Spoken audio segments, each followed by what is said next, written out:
last 1 decade, if we talk about specific challenges that the consumer goods industry has faced, we're talking of innovation, where they're facing a lot of competition, primarily from the clean label brands, from emerging companies, from craft companies, the whole craft culture that has come forth.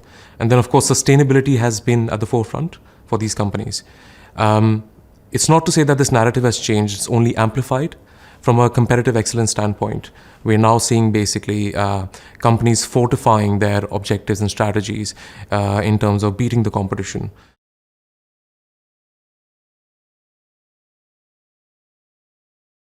Securing supplies, managing demand, and making sure your products reach your consumers are the 3 core issues that supply chains and consumer goods industries face today. Now, if I look at it from a procurement standpoint, that translates into cost, risk of sourcing, as well as resiliency, or making sure that your business is operating efficiently. If you were to deep dive into cost, inflation is not a new concept for consumer goods procurement. It's been there for a while, and it's going to be there forever, right? But what inflation means today is very different. We're seeing inflation not just on raw materials, we're seeing inflation on logistics, we're seeing inflation on labor.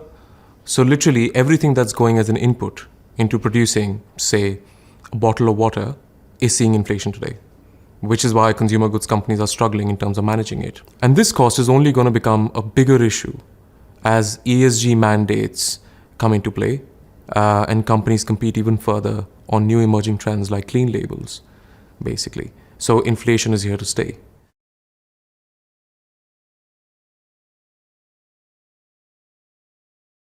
The first thing that a procurement team needs to do is find the right balance between competitive advantage, whether it's suppliers or it's formulations or ingredients, and resiliency.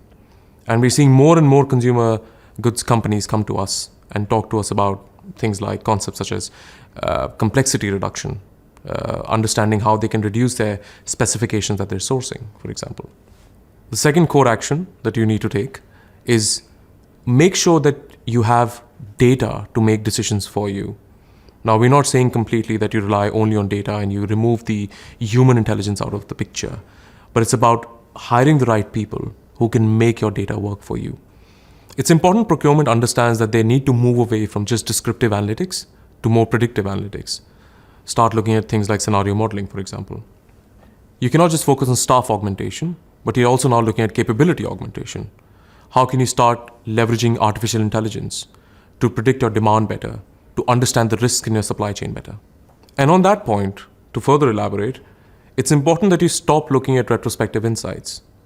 You start looking real time. You start focusing on future insights. What can you predict about the future? And if we were to move into the digitization discussion, right, which is core right now for procurement, it's important that procurement teams, while start investing in best-of-breed solutions, which they ideally should be doing, that they also look at the interoperability of these systems. How can we make these tools talk to each other? One of the very interesting concepts that I've had a lot of discussions with my clients on is how to embed intelligence seamlessly into a process, into a tool, right? How do we bring in the minimalism culture in procurement? Lesser number of clicks to get better answers, right? Make systems embed into each other and talk to each other. In procurement, transparency is key. With everything that's happening, do you have dedicated control towers that can watch over your categories? Do you have dynamic category strategies in place that can quickly, using stimulators, change course of action in case an event happens?